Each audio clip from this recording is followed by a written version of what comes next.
એટલે સંતોએ, શાસ્ત્રોએ, ગુરુજનોએ આપણને સાચા સંબંધો સમજાવ્યા, એ અઘરા અઘરા સમજાવ્યા, સંસ્કૃત ભાષામાં સમજાવ્યા અથવા તો એણે શાન કરીને સમજાવ્યા. એટલે એની શાનમાં આપણને જલ્દી ખબર ન પડે કે શું કહેવા માગે છે, શું કહેવા માગે. ક્યારેક અંદરની વાતો કરતા હોય ને આપણે બહાર સમજીએ, ક્યારેક બહારની વાતો કરે ને આપણે અંદર સમજીએ, ક્યારેક વિવેકની વાતો કરે, ક્યારેક બોધાત્મક ભજનો બોલે, બોધ આપે એવા, જીવને જગાડે એવા ભજનો બોલે, માયા મુક્ત કરાવે આવા ભજનો બોલે, અને ક્યારેક આત્મબોધના ભજનો બોલે. ટૂંકમાં એ બધી દિશાઓમાંથી આપણને સાચું પરમાત્માનું અખંડ સુખ મળે. અખંડ સુખ મળે. ગુરુજીએ, ગુરુની ગતિ એમની પાસે હતી એટલે એવી છોધારી કટારી પ્રહલાદને જેમ શ્રીબાઈ માતાએ આપી, આવી છોધારી કટારી હરિશ્ચંદ્ર મહારાજને એના ગુરુજીએ આપી. આવી છોધારી કટારી કુંતી માતાએ પ્રાપ્ત કરી ગુરુજી દ્વારા, અને અભિમાન્યુને આપી, અધિકારીને આપી. અધિકારી ન હોય તો અધિકારી બનાવી શકે છે. આમાં નિશાળ આપણી એવા પ્રકારની ગુરુજીએ માંડી છે કે એમાં અજાણ્યો માણસ આવે, કંઈ જાણતો નથી અને કાંઈ એને રુચિએ નથી. ઘણા તો એવી સિફારસ કરતા હોય કે હું કોઈને પગે લાગું નહીં, પણ તું પગે લાગતો ઓલામાં કંઈ ફેરફાર થાય નહીં, કંઈ તું પગે લાગતો એને કંઈ મોટાઈ ન મળી જાય. તારા પગે લાગવાથી એની અંદરનો અહમ છે 1 ઇંચ 2 ઇંચ ઊંચો નીચો થાય નહીં, એને કાંઈ ન થાય. ભલા તને તારો અહમ વધતો જાય ઉલટાનો, કે હું કોઈને પગે ના લાગું, હું કોઈને માનું નહીં. એ બધી વાત સાચી, પણ તું સૂઈ તો જાય છે ને? તો કે હા. તું સૂઈ જાય એટલે તારા માટે કોક જાગે છે, તારું આખું આ પિંજરું જીવતું રાખવા માટે કોક સેવા કરે છે, એને તું ઓળખે છે. એ તને શું થાય છે? એ તારો શું સગો છે ખબર છે? એ તને કેવડી મદદ કરે, એના બદલામાં તું એને શું આપે છે તને ખબર છે? એટલે અજ્ઞાની જીવ હોય એને પાછી ધીમે રહી અને એક પાઠશાળા, એવો ક્લાસ ગુરુજીએ ખોલ્યો છે કે બિલકુલ જડતાવાદી, કોઈને માનતો નથી, કોઈ રીતે સ્વીકારવા તૈયાર નથી. એને પણ અહીંથી રુચિ મળે. એક ભાઈ એક બેન બે આવ્યા મોટરસાયકલ ઉપર, તો ગાડી ઊભી રાખી, બાપાની જોડે હું જાતો તો એમની સાથે જ. એમાં એ બેન મને ઓળખે કે આ રામમઢીવાળો છે, એટલે એણે પૂછ્યું કે લાલ બાપુ મળશે બાપુ? મેં કહું હા મળશે. તો કે ક્યારે મળશે? એટલે મેં કહું મારી બાજુમાં ઊભા છે ને બેન, આ એ જ બાપા છે. એટલે એના પતિને લઈને આવ્યા હતા. એના પતિ તો એ તો જેમ હતા એમ જ ઊભા હતા, પણ આ બેન બિચારી બાપાને પ્રણામ કર્યા. એને બાપાને ફરિયાદ વાયા, મને કીધું ને કે બાપાને તમે કહો ને કે મારા પતિ છે ને સારું કમાય છે, સારી ઇજ્જતવાળા છે, અને ઊંચી સારી નોકરી છે, પણ નોકરી પરથી આવ્યા એટલે તરત જ એને શરાબ પીવાનું બંધાણ થઈ ગયું છે, દારૂ પીવે છે. તોફાન કરતા નથી, પણ એ પીવે છે એટલે એની હાલત કઢંગી થઈ જાય છે. ઘરમાં બાળકો છે એ બધા બિચારા રડવા જેવા થઈ જાય છે. અને હવે તો હું પણ આમાંથી કોઈ રસ્તો ગોતી શકતી નથી. બાપા જો કોઈ રસ્તો, આ બનેલી હકીકત કહું છું, કોઈ રસ્તો બતાવે તો. એટલે બાપા એ ભાઈ પાસે 2 ડગલા આગળ ચાલ્યા અને ઉભેલા ભાઈ હતા એને ઓળખતા નહોતા. હું આવું સામાન્ય ભાવથી બોલું છું, નથી ઓળખતા એ હું કહું છું. હું એમ કહું છું કે એને બાપાએ જોયા નહોતા, એનો કોઈ પરિચય નહોતો, એનું નામ શું છે એ બાપાને ખબર નથી, કયા ગામમાં રહે, કઈ કોમ્યુનિટીના છે એ ખબર નથી. પણ બાપાએ તો સીધા બેનની ફરિયાદ સાંભળી અને એ ભાઈના ખભા પર હાથ મૂક્યો અને એને પૂછ્યું કે તમને શું નામ છે? એણે કીધું કે મારું નામ તો કે રામમઢીમાં આવો છો? બાપાએ કીધું કે નહીં, કે અમારી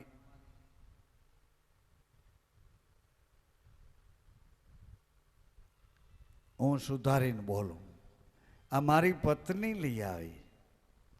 નગરી તો એના ઓલામાં હતા એટલે એનું કહેવાનું એમ છે કે અમારી બાયડી લઈ આવી. હું રામમઢીએ કોઈ દી આવતો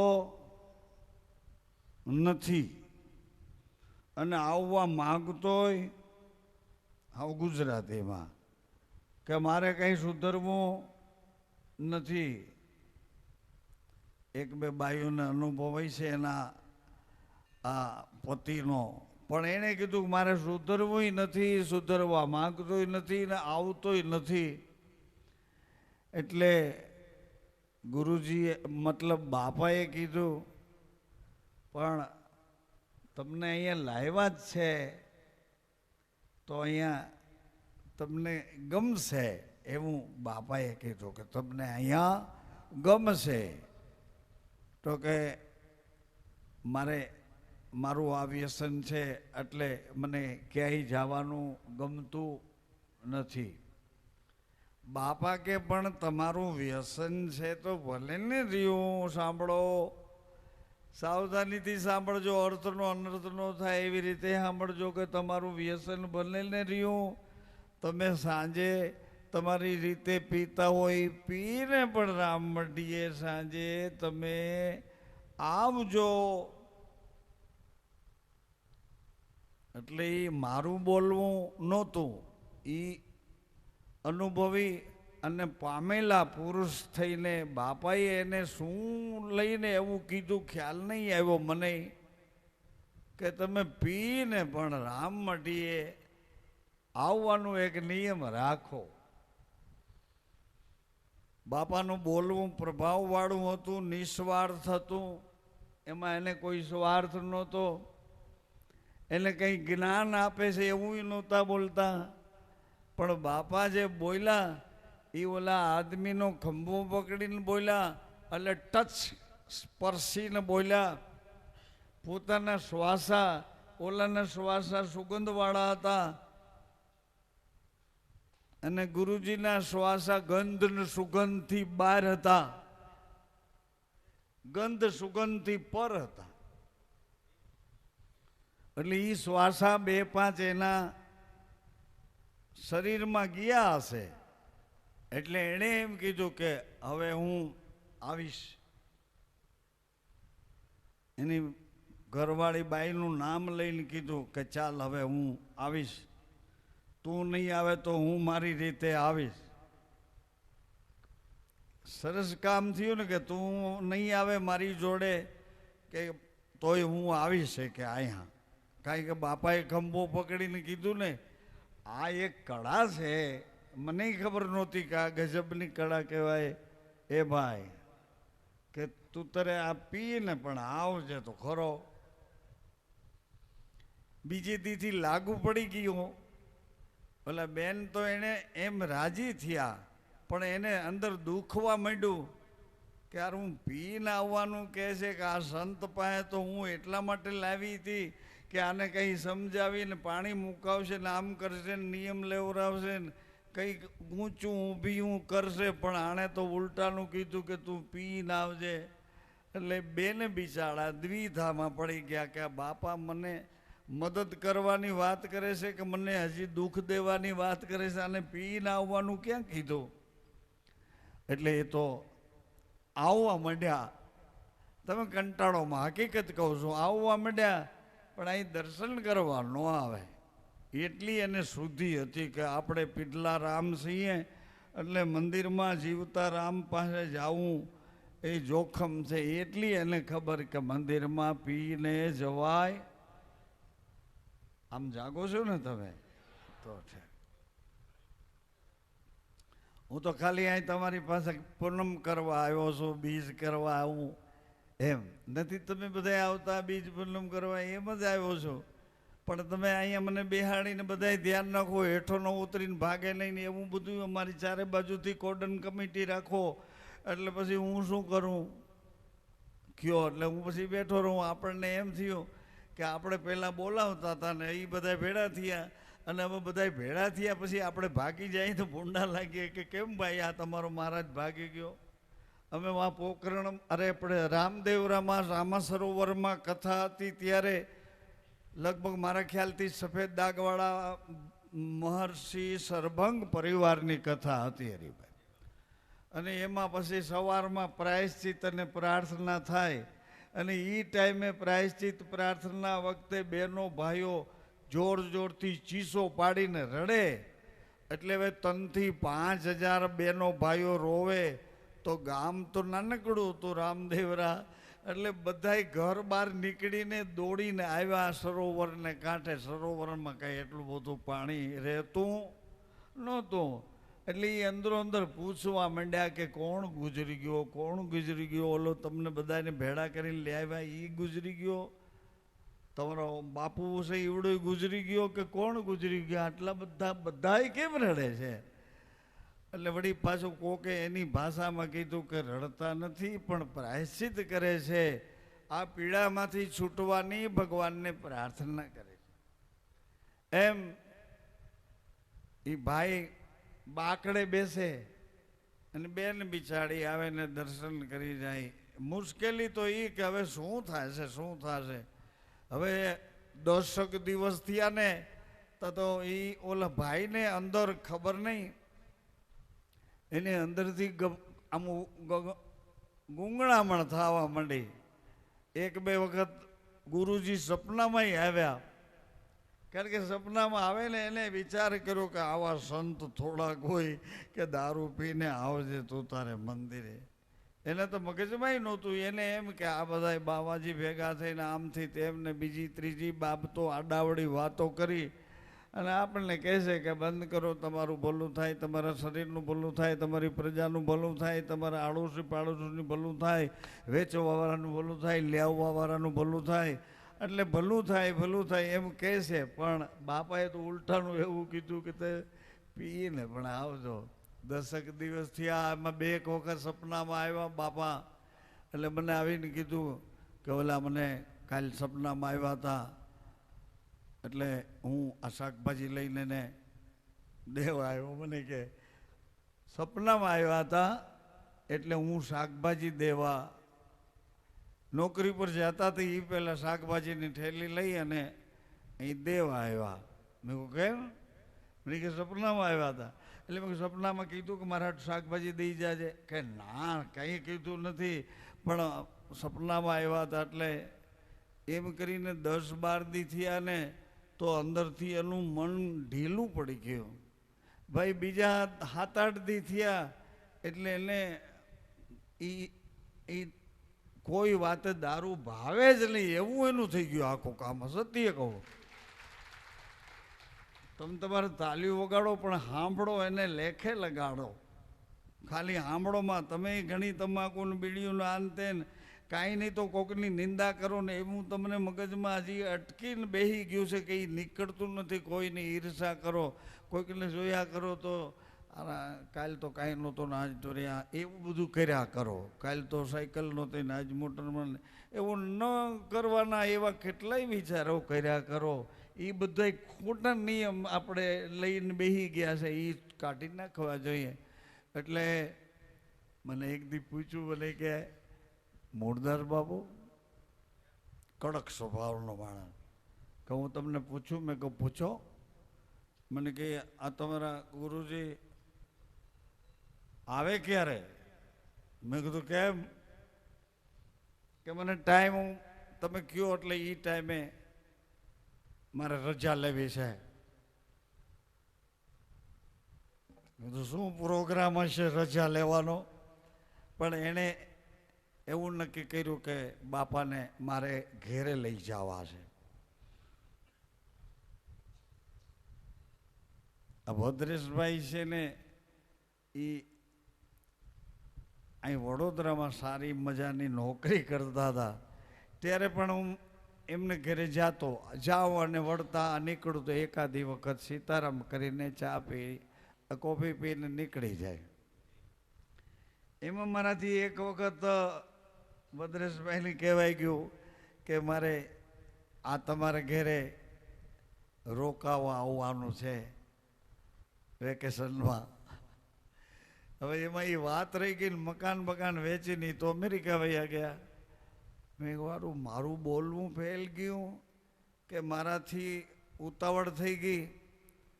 હવે પછી આ જી આવ્યો ને એને ઘેર 15 દી રોકાઈ આવ્યો એટલે ખબર પડી કે આ રોકાઈ આવ્યા.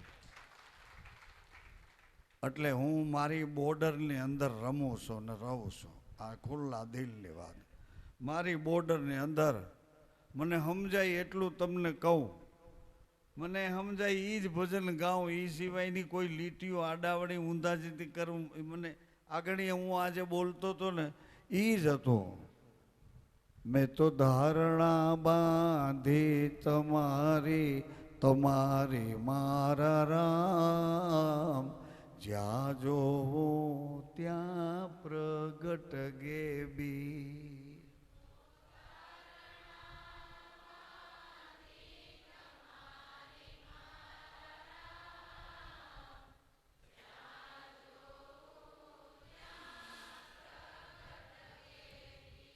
આ મને જેમ રોડે પડ્યું ને એમ મેં લખ્યું. આ ભજન બધાય મેં એક જ તારીખના લખ્યા ને એ તારીખ હું બલૂનમાં બેઠો તો એ તારીખના છે. પછી મેં ત્યાં ઘેરે જઈને એને બધા સુધારીને હરખા કર્યા.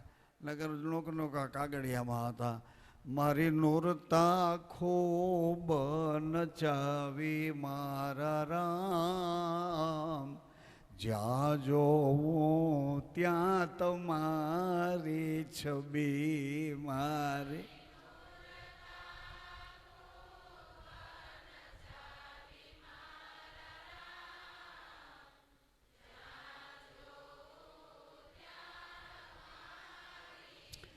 જ્યાં જોવું ત્યાં તમારી છબી વાલા.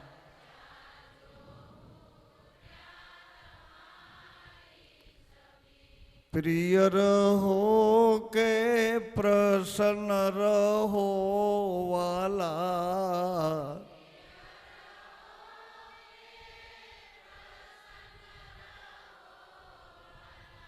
पास रहो के दूर रहो वाला,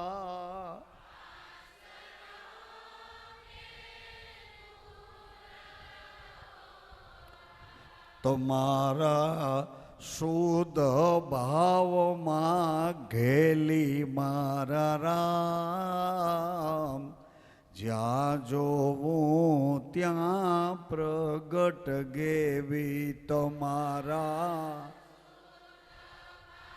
ઘેલી.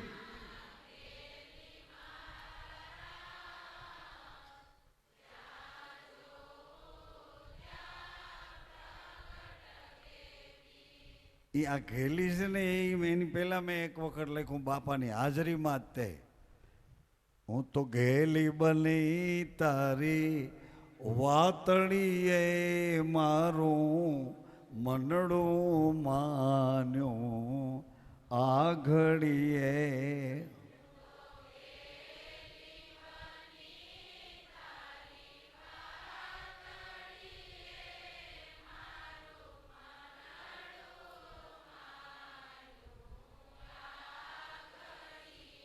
પછી મારી જન્મો જન્મની આ ભૂખ હતી.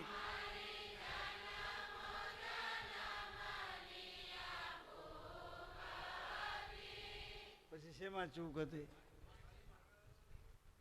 એમ તો કરો માં. મારી દ્રષ્ટિમાં કાંઈક ચૂક હતી. મારી દ્રષ્ટિમાં કાંઈક ચૂક હતી. હવે તમને બોલવામાં 1 મિનિટમાં 2 વાતો બોલી ગયા કે મારી ભૂખ હતી પણ મારી આંખોમાં ચૂક હતી. મને ખબર નહોતી કે આ મારો ગુરુભાઈ થાય. મને ખબર નહોતી કે આ મારી ગુરુ બેન છે. મારી જન્મ જન્મની ભૂખ હતી તો વાસના હતી તે, પણ મારી દ્રષ્ટિમાં કંઈક ચૂક હતી. મને ખબર નહોતી કે આ મારી બેન થયેલા, આ મારો ગુરુભાઈ થાય. આ હું શું કરું છું? હવે ચેતી ચેતન ચોઘડીએ મારું મનડું માન્યું. આ કહેવાની વાત છે. ઘેલી તો ઘેલી પણ આ ઘેલી એમ. એક ઘેલી પાછી હજી એક આવે છે.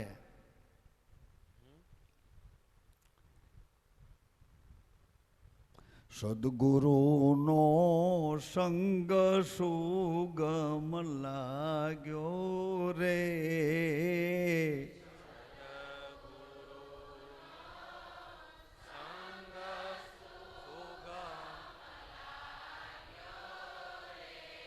એના ભીતર ભાવમાં ભીજ્યા બેલીઓ મેં સત્સંગમાં.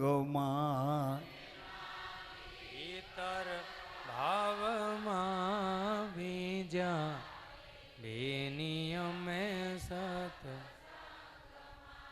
આજ રે સત્સંગમાં અમે વચન નામ. વચન એટલે વિશ્વાસ, નામ એટલે શ્વાસ. વચન નામ એનાથી આપણે છીએ કે આપણાથી ઈ છે. ઈ એટલું સમજવાનું હતું કે એનાથી આપણે છીએ, આપણાથી ઈ નથી. સાંભળો, શરીરને શ્વાસની જરૂર છે, શ્વાસને શરીરની જરૂર. તાણીને તો બોલો એમ છે કે આનું બધું છે ને આનું પવન નથી એટલે કાંઈ નથી. બધું બરોબર છે. હાથ પગ અંદર બધા સ્પેર પાર્ટો જીવતા નોર્મલ, એના બધા રિપોર્ટ ચોખ્ખા. તો પણ શું નથી? તો કે આમાં પવન નથી. એટલે શરીરને પ્રાણની જરૂર છે. પ્રાણને કઈ શરીરની જરૂર? પ્રાણનો તો આખો લોક મારી તમારી વચ્ચે આ કેવડો પ્રાણ છે. જુઓ, આખી દુનિયામાં પવન કેવડો. એ પવનની અંદર આપણે જન્મ્યા, પવનના ઘરમાં રહેવા આવ્યા. પવન વિના જીવી ન શકીએ. એમાં એવું વચન નામ સમજિયા રે.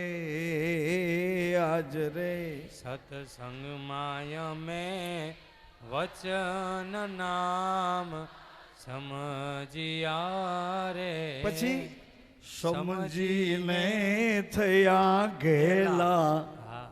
એટલે સમજ્યા પછી તો ડાયા થઈ જવા જોઈએ.